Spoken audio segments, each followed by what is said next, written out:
श्री शिवाय नमस्तुभ्यम। होली हो गई है। अब होली के बाद लग गया है चैत्र का माह और इस चैत्र के माह में जी हैं आने वाली है बहुत ही विशेष बड़ी बड़ी तिथियाँ। जैसे कि होली के बाद कुछ लोग बनाते हैं भाई दूज जो कि है 16 मार्च को। फिर उसके बाद आती है पंचमी तिथि जिसे कहा जाता है रंग पंचमी जो इस बार आ रही है 19 मार्च को। फिर उसके बाद आती है शीतला सप्तमी। जी हाँ, शीतला सप्तमी आ रही है, वो है 21 मार्च को, यानी कि शुक्रवार के दिन आई है। इस बार बहुत ही अच्छे दिन और विशेष दिन आई है शीतला सप्तमी। ठीक उसके अगले दिन आई है शीतला अष्टमी। कुछ लोग सप्तमी पूछते हैं और कुछ लोग अष्टमी पूछते हैं। जी हाँ, तो 22 मार्च को है शीतला अष्टमी। और इसी तरह फिर आ गई है दशा माता यानी कि 10वीं तिथि जो कि बहुत ही खास और विशेष होती है, पूरे घर की दशा को बदल देती है, जो इस बार आ रही है सोमवार के दिन। जी हाँ, सोमवार के दिन 24 मार्च को है दशा माता। और दशा माता के बाद शुरुआत होने जा रहे हैं चैत्र नवरात्रि। कब से शुरू होंगे वो जानकारी भी आपको इस वीडियो के माध्यम से जानने को मिल जाएगी। तो बहुत ही विशेष तिथि आने वाली है जो कि इस मार्च के माह में गुरुजी पंडित जी प्रदीप मिश्रा जी द्वारा बताया कि बहुत ही विशेष उपाय जो आप इन पावन तिथियों पर कर सकते हैं। चलिए वीडियो शुरुआत करते हैं। स्वागत है मोदिती ऑफिशियल चैनल पर। अगर आप लोगों ने अभी तक चैनल को सब्सक्राइब नहीं कर रखा है तो सब्सक्राइब कीजिएगा। साथ में कुछ लोगों का मैसेज आता है, कमेंट आता है, दीदी हम लोग को वीडियो नहीं दिख पाती है, तो आप क्या करें, बेल आइकन जो होता है उस पर प्रेस कर ले ताकि नोटिफिकेशन जो होता है वो आपको आपके मोबाइल की होम स्क्रीन पर दिख जाया करेगा कि वीडियो अपलोड हो गई है और आप जाके देख सकते हैं। चलिए वीडियो शुरुआत करते हैं।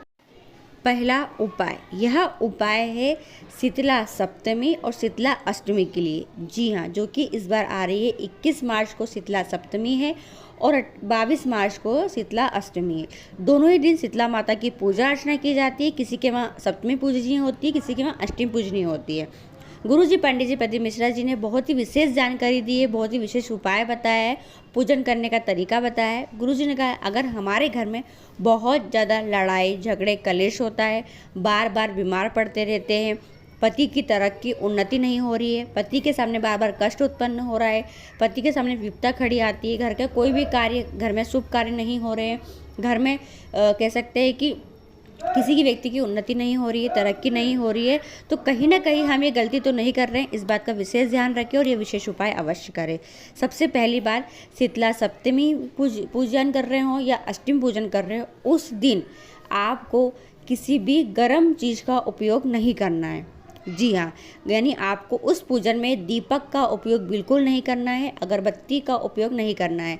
अगर मान लो अगर आप अगरबत्ती भी लगा रहे हैं, दीपक भी प्रज्वलित कर रहे हैं पूजन में, तो वह उस दीपक अगरबत्ती को प्रज्वलित ना करें, क्योंकि उस दिन गर्म चीज़ का उपयोग नहीं किया जाता है।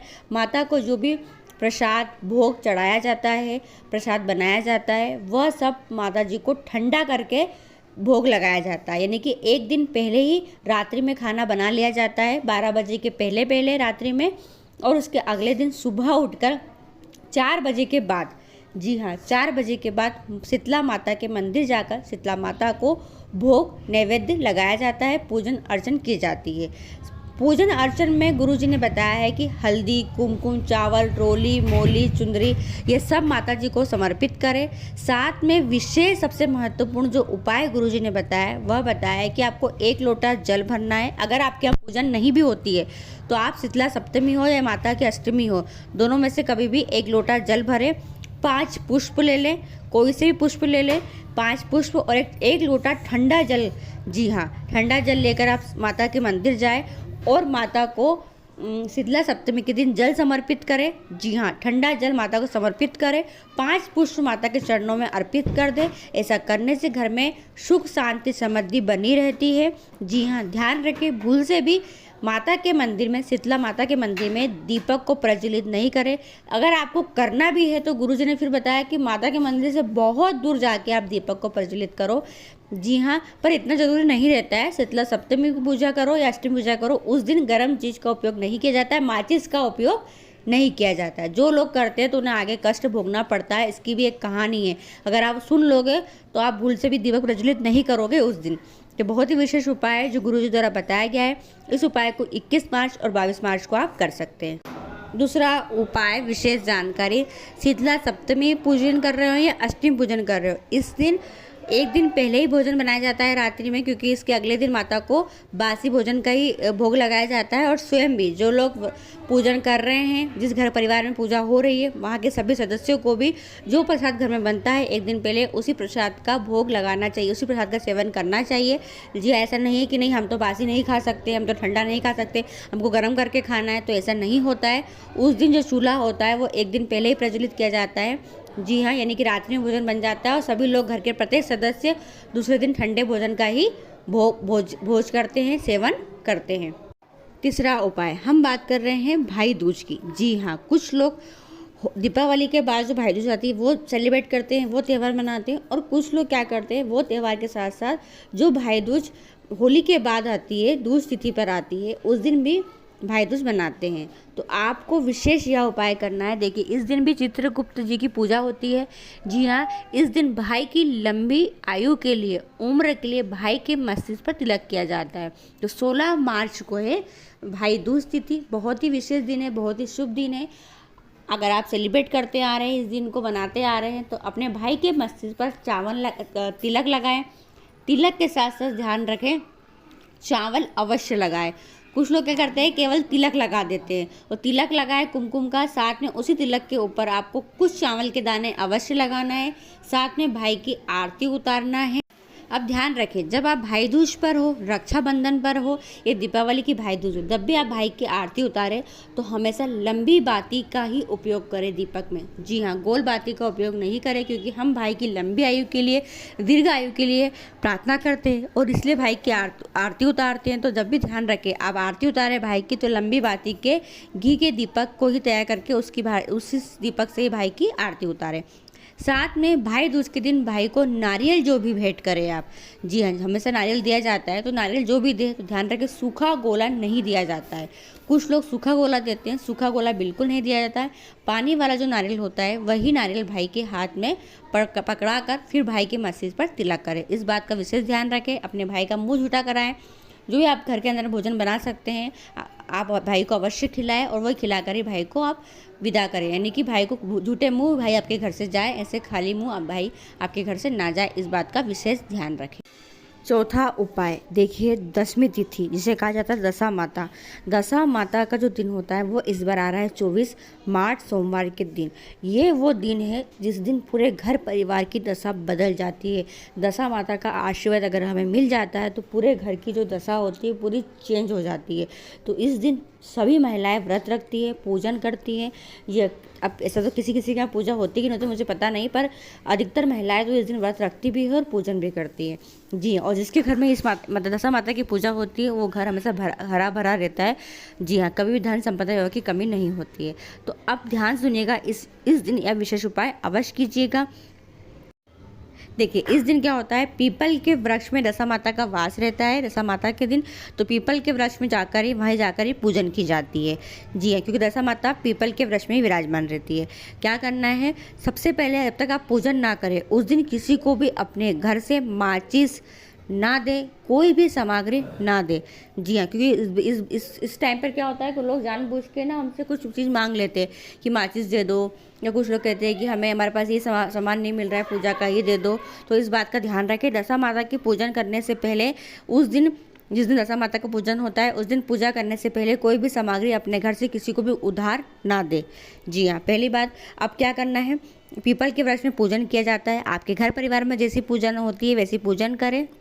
साथ में एक बात का विशेष ध्यान रखें, इस दिन क्या होता है कि हल्दी, कुमकुम, मेहंदी और काजल, इसकी पीपल के वृक्ष में 10-10 बिंदियाँ लगाई जाती है। सबसे महत्वपूर्ण, जी हाँ, कुमकुम की 10 बिंदी, हल्दी की 10 बिंदी, मेहंदी की 10 बिंदी और साथ में काजल की 10 बिंदी। साथ में 10 छापे बनाए जाते हैं हाथों के। जी हाँ, यानी कि हाथ में पीले हल्दी घोल कर, हल्दी कुमकुम मिक्स करके छापे तैयार किए जाते हैं। मतलब अपने हाथ के जो छापे होते हैं पीपल के वृक्ष में लगाए जाते हैं। जहाँ पूजन करते हैं हम, अगर पीपल का वृक्ष किसी ओटले में बना हुआ है तो वहाँ पर 10 छापे बना सकते हैं। 10 छापे वहाँ बनाए जाते हैं। सेम वैसे 10 छापे अपने घर पर आकर भी बनाए जाते हैं। घर पर आकर भी 10 बिंदी लगाई जाती है। तो विशेष उपाय यही है कि दशा माता के दिन पूजन अपने घर की दशा सुधारने के लिए पीपल के वृक्ष के नीचे जाए, वहाँ बैठकर हाथ जोड़कर दशा माता से प्रार्थना करें। आप पूजन करते तो पूजन करें, 10 बिंदी वाला उपाय कर सकते हैं 10 बिंदी वाला उपाय करें। साथ में 1 घी का दीपक लंबी बाती का अवश्य प्रज्वलित करें। दशा माता से हमारे घर की जो भी समस्या हो, पैसों की तंगी चलती हो या बच्चों की नौकरी पढ़ाई, जो भी समस्या हो, दशा माता से कह रहे, यकीन मानिएगा आपके घर की दशा सुधरेगी। दशा माता सुनती है और आपके जीवन में परिवर्तन अवश्य आता है।